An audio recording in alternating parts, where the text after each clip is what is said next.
And now for something completely different. Or in this case, something completely different from me. Because what I'll be reviewing here is not the usual animated features that I regularly go and review. What I'm going to be talking about here is actually going to be the 2010 documentary Rush Beyond the Lighted Stage. And I'll say right now, the reason why I am looking into this documentary is actually because this is a Patreon request coming from Death Grips fans are biased. And by the way, I just want to go and immediately say that I have nothing against Death Grips fans. It is literally the name of the user who requested me to look into the Rush documentary. I remember when they did put up that request, I went to go and ask, are you sure that's what you want to go by? Like when I would go and write down the credits at the end of my videos, are you sure you want to go by Death Grips fans are biased? And they said yes. And I was just there like, okay, then I guess I'll just write that down. So again, nothing against Death Grips fans. If you are upset with the fact that you're being called biased, then put it up with the user who requested me this review. So I just want to go and say that immediately. But anyways, going back to what I was talking about here, before I go and really get into the Rush documentary, I just want to give you a little bit of my background in terms of my taste in music, because I will say it is a little bit different than most, because usually when I do listen to music, it's often from soundtracks that come from different media, like soundtracks from movies, from TV shows, from video games, from stage musicals, from the Disney parks and stuff like that. Now, this is not to say that I don't listen to individual singles or music that is done by music artists and music groups. Like, I do that as well, but I will admit that I don't do that as much as I do with the soundtracks. And even at that, when it comes to like individual music, I would usually lean more towards either stuff from the Beatles or Weird Al Yankovic.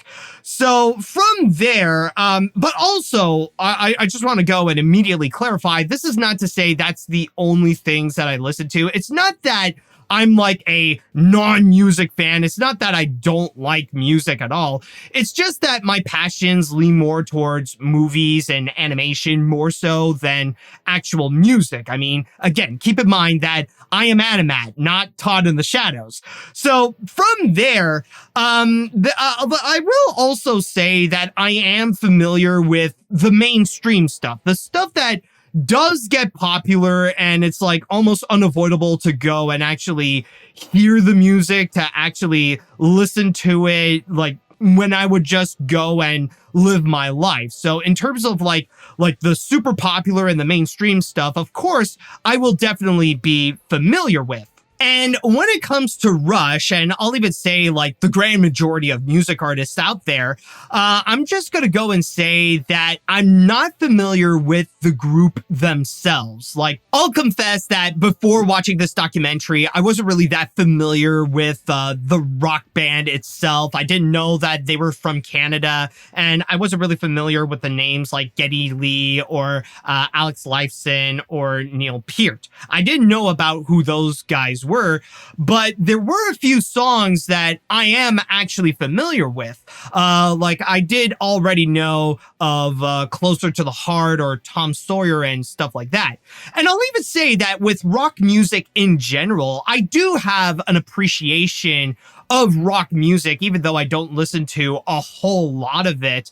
And I will say that the most that I am familiar with the rock music that have been super popular are the ones that are generally from like either the games Rock Band or Guitar Hero back when they were super popular. So I did gain a little bit of rock knowledge from those games during that time. But yeah, with Rush though, it's really the case that I'm not really familiar of who Rush is as a band, but I have definitely heard a few of their songs before. Like I said, like I know Closer to the Heart, I know Tom Sawyer, I know some of those songs. So this is pretty much to say that I came into this documentary as a newcomer to Rush, where I'm going to like really know about who this band is and learn a lot more than just the few songs that I'm already aware that existed. It's just that before I never really connected them to Rush, but now this hopefully would go and give me the knowledge that I need to know about Rush and why is it that they're a popular band, or at least popular enough to go and merit their own documentary. So when going into Beyond the Lighted Stage, yes, it's pretty much the history of Rush all the way up to its release in 2010, where it talks about just about everything that you need to know about Rush and the lives of the individual people who are a part of Rush, specifically with Geddy Lee, with Alex Lifeson, and Neil Peart, how they all formed together and their highs and lows throughout their entire career, and also really defining what makes Rush stand out from all the other rock groups. Like, what is it that makes them unique, and what is it also that makes them individual? Because the documentary doesn't just talk to the main three guys, but also they would go and talk to many other popular music artists in the rock genre, and talking about why is it that Rush really influenced them, or like what impact that they have left in music in general. So they would really go into the people, the music, and the periods that Rush would go into, because throughout their history, they have a whole bunch of unique periods. I think Permanent Waves was, in a way, the most important stepping stone, because just like Caress of Steels to 2112, there would be no moving pictures without Permanent Waves first. As I define it, that's when we became us. I think Rush was born with moving pictures, really. And at the same time, again, they will go into a lot of the highs and lows of what really impacted their careers and what really impacted the band, either negatively or positively. And of course, you will find that there's going to be a lot of moments that they will go and discuss that really define who they are and that really gave them a massive career boost. And looking into some of the individual albums or some of the individual moments that really did push them to the top. It's not just looking into their humble beginnings in Ontario, Canada, where they were just a bunch of teenagers trying to make their own music and forming their own rock band and stuff like that. But at the same time, you also see like along the way how they were able to go and climb up to the top, where they started out playing in like high schools, and then suddenly they were openers for more popular rock groups at the time, especially with Kiss, where that was like a major significant moment where they got a bigger tour across North America. With Kiss, we probably played 50, 60 shows in the first couple of tours, where they were just this weird band from New York. And we got very, very close. And then from there, they were also talking about their albums that really did define certain periods, or what really shaped Rush to ultimately become the rock band that people know and love from them. So they would go and highlight moments such as 2112 that really initiated their epic period, and how they went and really took their experimental phase and put that to a whole new level. Or there's also Moving Pictures, which many people say it's what ultimately defines Rush, and the album that really made them them find their true voice after so many years. And of course, they will look into some of the individual songs that really did define the rock band and that really shaped up to be like a pivotal moment in their careers, rather it be stuff like Closer to the Heart or The Spirit of Radio. So they would look into many of those big highlights. Rush finds a real interesting way of sort of drawing a straight line through the song, whether it's melodically or rhythmically. When you put together the sound of the band being so recognized and their ability to make sure that there's a lifeline for people out there that can't quite tap their foot to an odd time signature, that makes what Rush does genius when it comes to still being able to be played on the radio. But at the same time, there were a few moments where they did not shy away from the downsides of their career, like the moments that actually hindered Rush, down to the point where there were a few times when their popularity significantly dropped and it felt like it was almost over for Rush. Not like in a way that the band would just break up, but more like their music wasn't as good as what they used to be. And from there, it felt like it was almost over. Like a few examples include like near their beginnings when they wanted to go and be more experimental with their music. And at first, it didn't necessarily vibe well with either critics and audiences. And that's when things really did drop for Rush. In fact, 2112 was like a last-ditch effort. And if that album failed, then it would pretty much be done for Rush. So thankfully with 2112, that's when their experimental phase really did work out.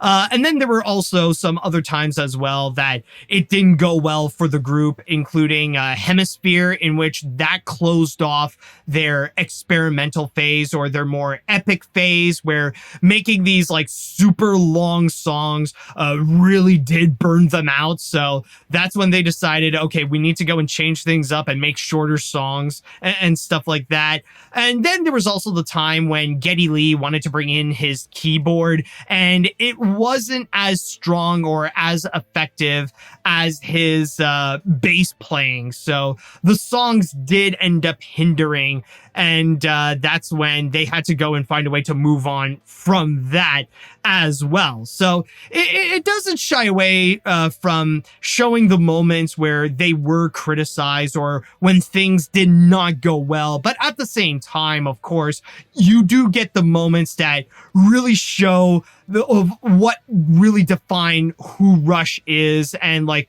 some of their highlights and their biggest moments that help define who the rock band is today. There are certain periods of Rush that are more universal than other periods. Now, you could say on the one hand that maybe they're better records. Maybe that's the best Rush. Moving Pictures got us into a much broader world of rock fans. And when there was a shift, we lost some of those people. Now, if there is one criticism that I do want to go and give this movie, and I just really want to go and get this out of the way just to go and begin with, because honestly, I only have one to go and discuss about, is that there are times when I felt like, and I know this is going to sound really weird since this is a documentary, but when it comes to the story of Rush, there's a lot of moments that really do feel familiar, where it kind of feels like the typical route that rock stars would go into, especially like in the beginning before they go and actually get started, or that it was before their fame truly does blossom out and like really flourishes to become what we know it today. Like you will see a lot of those typical tropes coming in, like when the band would go and discuss about why is it that they want to be rock stars and not necessarily finish their education. So they would have an argument with their parents. And then there was a moment where they would have to go and find a replacement for one of their original band members, because the drummer wasn't always Neil Peart. There was someone else that they had before, and they decided to go and drop him. But this time around, it's not necessarily because of any like relationship problems with the band itself. It's more because the original drummer, whose name was John, he was diabetic. So it's more because of his health. So at that point, they would have to go and find someone else, which ultimately became Neil Peart. And then there's also the experimental phase where, they wanted to really be experimental. They want to try something new that hasn't been done in rock music before, which at first was hated by critics, especially, and sometimes with audiences. But then eventually, the experimental phase did work out, and it did eventually find its audience. And you do get a lot of those times where you see a bit of the same patterns that you would hear when you look into other rock bands or other popular music artists when they would have their rise of fame, and that they would go through that same territory. It's funny because I feel like when looking into the history of Rush, there were some of it that honestly reminds me a bit of the Bohemian Rhapsody movie, where you do see some of those moments occur, like to show their rise of fame and some of the struggles and the challenges that they have to go through. So it did make me think a little bit if it might be something, it's just like a rock band thing that they would have to go and experience before they would go and find their true source of inspiration to become the legends that they are today. But again, like I just want to go and immediately clarify that this isn't like a major criticism. And yes, I do get it that the Rush documentary came in way before the Bohemian Rhapsody movie. And not to mention the fact that this is a documentary, I can't necessarily fault it because like this is what actually happened in real life. That is the true history of what happened with Rush. So in that regard, I can't necessarily go and like put hate on it. I can't really say like, oh, the story is predictable, the story is cliched, because I mean, it's something that I can't necessarily go and refute. It's just like there were just those coincidences that I feel like I've heard of that before. Like, yes, it is a criticism, but it is relatively minor. To my mother, it was the equivalent of joining the circus, really. She didn't see any music in what we were doing. This was just madness. And she didn't really get it until she one day, years later, saw me on television. And then it kind of, oh, he's an entertainer, you know. Now I understand what he's doing. But with that out of the way, there are also some great things to go and discuss about this documentary. Like, if that's the one criticism that I do have, then I'll just say right now, the rest of it is honestly fantastic. That really shows a great example of who Rush is and why their music is so influential. And even for a newcomer like me, it really does a fantastic job to go and educate audiences on who Rush is. It doesn't matter if you're like a super fan or if you have no clue who Rush is. This would actually go and give you a great example of who they are and what really does define their music. And one thing that I find that it does extremely well is defining the influence of Rush. What is it that makes Rush stand out from all the other rock bands? And like I said before, on top of doing interviews with the main trio with Geddy, Alex, and Neil, they also talked to a lot of big names in the rock genre. They would go and have a chat with people like Gene Simmons, Trent Reznor, Jack Black, and several other big name music artists that are in rock. And there were even a few points where they actually do talk to Matt Stone, the co-creator of South Park. So there is that little animation connection, and I guess that does give me a little bit of an excuse of what justifies me talking about this documentary in the first place. But anyways, they actually do a fantastic job to go and discuss about the influence of Rush and what really does make them stand out from all the other rock groups out there. And to go and summarize it up, if I would go and explain what I've learned from Beyond the Lighted Stage, or what this documentary really taught me about Rush, is the fact that Rush and its music has this extra layer of complexity, that it has a bit more of this intellectual side, more so than many of the others. And a big part of that is thanks to Neil Peart, who also provides the lyrics to their music, which a lot of it is actually based in literature, which does make sense considering that one of their more popular songs is all about Tom Sawyer. So you do get a lot of these songs that has a bit of this richness, that has this deep complexity, and that heavily reflects upon who the trio is, in which they're not really like the typical rock stars that you may think about.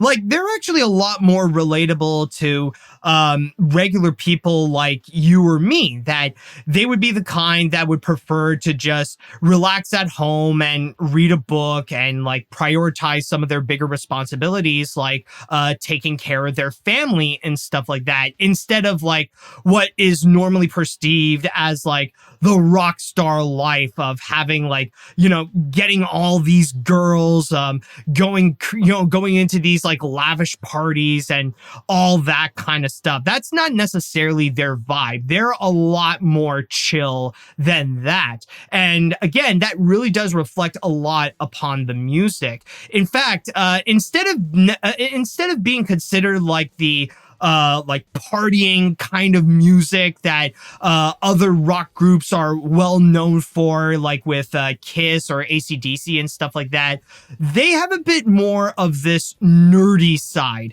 In fact, that is a part of why a lot of people would go and consider them to be the Canadian Led Zeppelin. And that is especially thanks to Geddy Lee's vocal range that does share some similarities to Led Zeppelin. But to go back into the nerdy aspect of it, there's a major reason why their songs actually are very much appealing to people who would consider themselves as outcasts, people who don't necessarily fit in like the typical school groups, that they don't necessarily vibe like with the popular kids or often go to parties and stuff like that.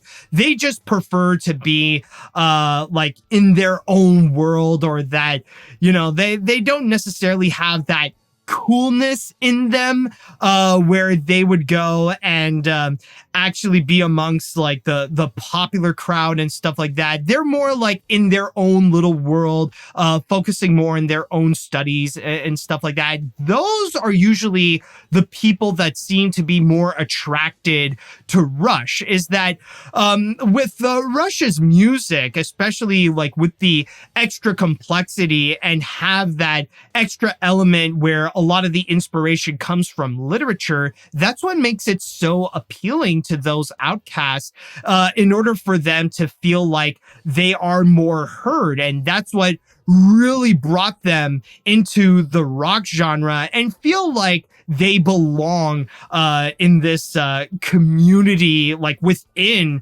rock, so that they can have something to go and have fun, and that they can listen to, and that they can go and relate to. It wasn't for everybody, you know, and it wasn't necessarily cool. You were kind of like a Rush geek, you know, a music nerd, a kind of nerd, and it was sort of nerdy music, I suppose. And that's the major thing with Rush's music that really does resonate, not just for people at the time, like in the 70s and the 80s and stuff like that, but across multiple generations. This is a major reason, like even to this day, why Rush is still influential and why their songs are so highly beloved to this day. It's just because of how they are so unique and how they really did change a lot of the definition of what rock can be, and what really did resonate with a lot of people that would go on to become popular rock stars in their own right, is that it opened the doors to a new group of people to go and come in, and that they can become rock stars as well, or that they can provide their own kind of music that resonates similarly to Rush and their complexity that they would go and implement into the genre. The Rush fan, while it's a stereotype that it's like mostly guys who like heavy metal, there are many devoted female fans. It's kind of like a giant club. People turn on their kids to Rush, who turn on their kids to Rush. But if I would have to point out the best aspect of this Rush documentary, what is it that really does make it so engaging, or what makes it so great? It's the factor that it doesn't necessarily just focus on the music itself. It doesn't just talk about the rock band Rush and what is it that makes their music stand out from all the other rock songs out there. It's the fact that its main focus is on the trio. It's about Geddy Lee. It's about Alex Lifeson. It's about Neil Peart. It's about all those guys and how they created the music to become what we know it today. How is it that they come together in order to go and create the songs of Rush? The best way that I could go and describe it is that this documentary is not about their music, but actually it's about their music. It's about how these people created these songs. It's about how they go through the different periods of their careers. It's about their thinking process of what they do in order to go and develop these big name hits, as well as looking at who they are individually. It really is about getting to know these people more so than learning about what Rush is, or learning about the creation of their popular songs and stuff like that. And I believe that's the one major thing that some music documentaries and even a lot of the biopics about popular music artists, that's the one thing that they lack, that I feel like it kind of hinders them as movies. It's just the fact that they give more of a platform to the music more so than the people behind them. Like, yeah, it's fun to go and see how those like popular songs are made, but what's important, or what should be important, is the people behind them. It's to actually get to know. And some of them don't necessarily lean in that much because they want to have a more crowd-pleasing mentality to go and just deliver on what people want to go and hear. Like, they just want to see like, oh, how is it that the band formed together? Oh, how is it that the songs that you all know and love come to be? Like, a great example of that is the Bohemian Rhapsody movie that I personally feel like is a lot more of a crowd pleaser, or probably one of the best definitions of a crowd-pleasing movie that does focus so much onto the music, or they would go and heavily dramatize the life of Freddie Mercury in order to present Queen as like these superstars that are far beyond selling out and stuff like that. But, you know, they had to go and take a lot of liberties to go and like mess up with the history just to dramatize it a lot more and stuff like that.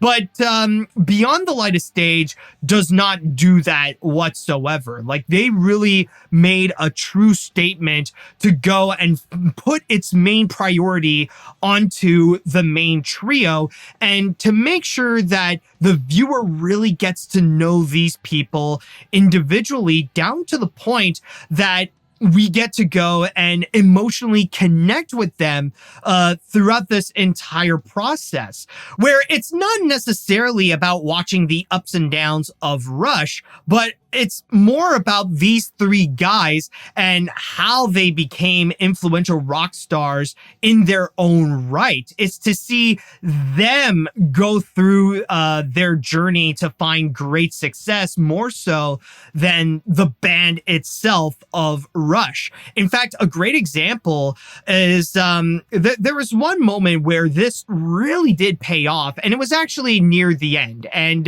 I'll just say right now, maybe it's a bit of of spoilers, so I'm just going to go and put this warning immediately so that if you want to avoid spoilers, then you could go and skip this part until like I would go and go and summarize like my whole thoughts on the entire movie. But anyways, back to what I was talking about. So if you decide to stay, then let me tell you about this part. What really did ultimately pay off with this entire journey of getting to know the three people was near the end when it talks about Neil Peart, where in the late 1990s, he pretty much lost his family, where his daughter and his wife passed away.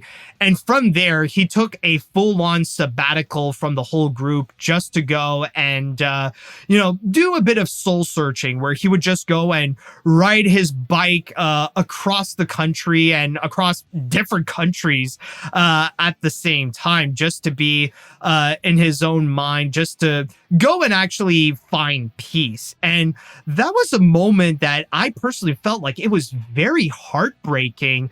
And it was like also very heartbreaking for everyone. And at that point, for me, I didn't feel like, oh, what's going to happen to Rush now? Like, for me, my priority wasn't necessarily about the band. I was focusing more on Neil himself. Like, is he going to be okay, or will he be able to go and find peace after those very tragic moments? And we even see the thought process of the other people, like their manager, or with Geddy and Alex, with how they feel about the whole thing.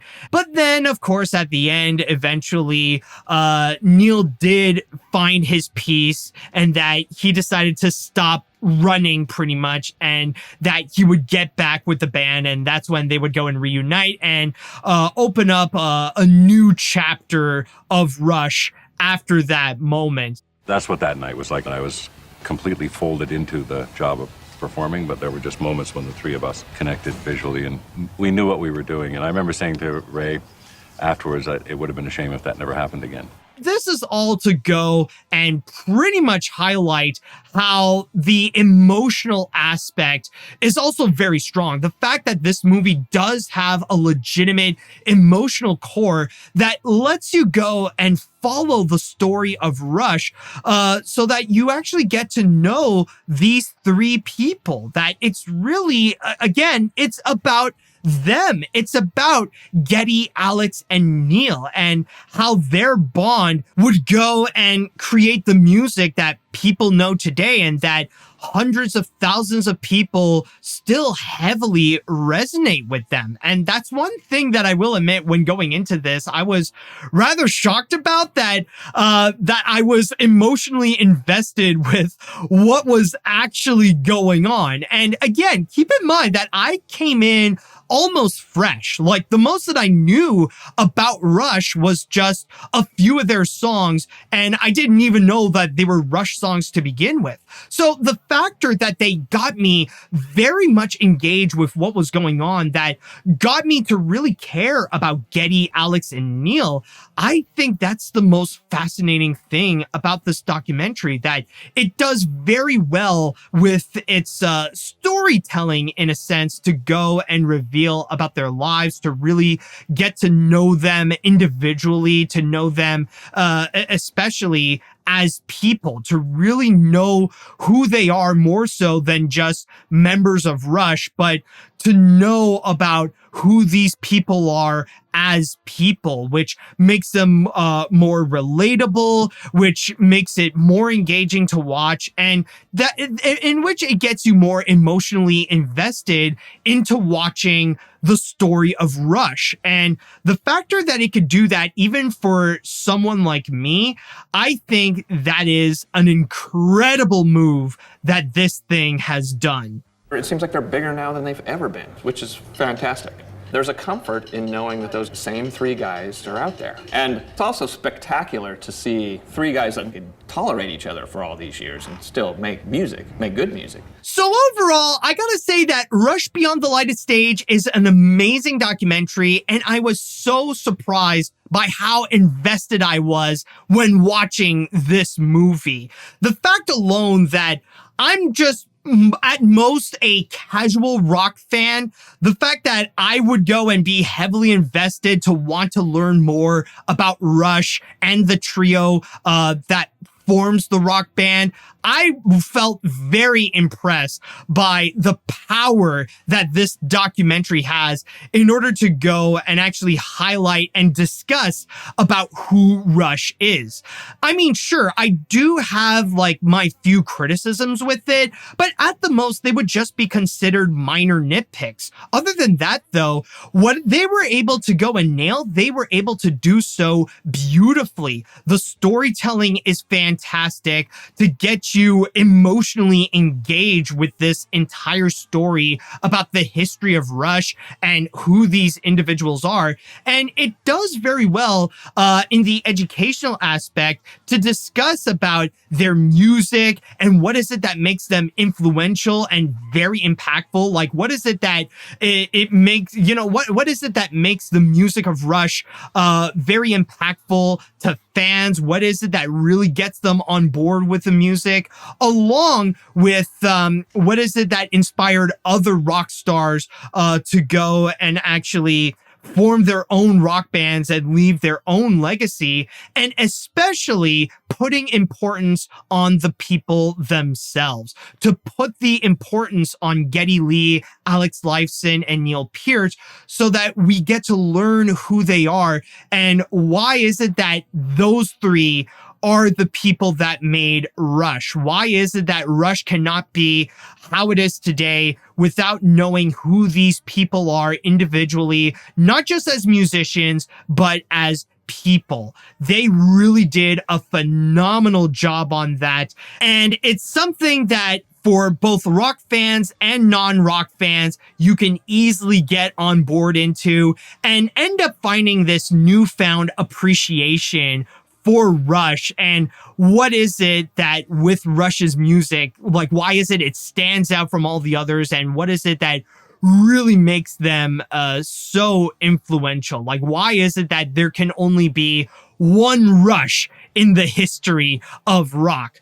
And I'm just going to go and say right now that, yes, I definitely recommend that you go and check this one out, even if you're not a major rock head, even if you're not someone who's like crazy for rock music.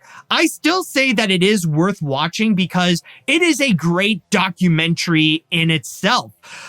Basically, sure, I think it is safe to say that when it comes to rock fans and Rush fans, they'll absolutely love it. But I would say that this is honestly a movie that I recommend to people who likes to watch documentaries, and if they don't hate rock. Like, even if you're just like someone who casually listens to it, or at the most, maybe you'll hear it on the radio a few times. Like, as long as you don't mind rock and don't hate the genre, like with a passion and stuff like that, like if you're not a hater of it, then I highly recommend you go and check this out. It's a very solid documentary altogether. And again, it will help give you more of an appreciation for rock, and especially with Rush. Oh, and I almost forgot, if you want to go and actually watch the documentary, it's actually pretty easy to find. There are some versions that are actually uploaded onto YouTube where you could go and watch it for free.